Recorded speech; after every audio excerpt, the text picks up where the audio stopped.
જોગીદાસ ખુમાણ વગડામાં બાગડદા થમા ધમા કરતી ઘોડલી નીકળી. અને જોગીદાસ ખુમાણની નજર ત્યાં દીકરી હતી એના ઉપર પડી.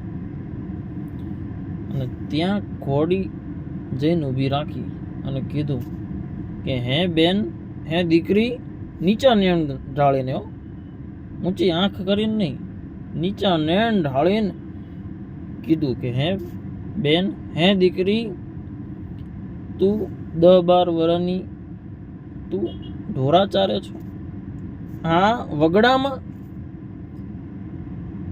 એકલી, તને બીક નથી લાગતી?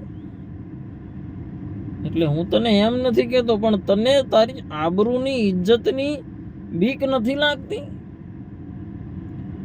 ત્યારે દીકરી બોલે કે હે ભાઈ, એને ખબર નથી આ જોગીદાસ કુમાણ છે, પણ એને એમ કીધું, હે જ્યાં સુધી જોગીદાસ ખુમાણના બારવટા હાલે ત્યાં સુધી કેની તેવડ છે કે અમારી ઉપર ઊંચી આંખ કરી શકે?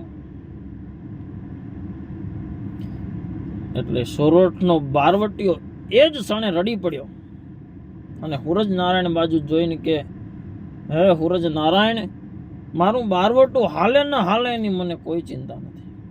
ભાવનગર મહારાજ સમજે ન સમજે એની મને કોઈ ચિંતા નથી.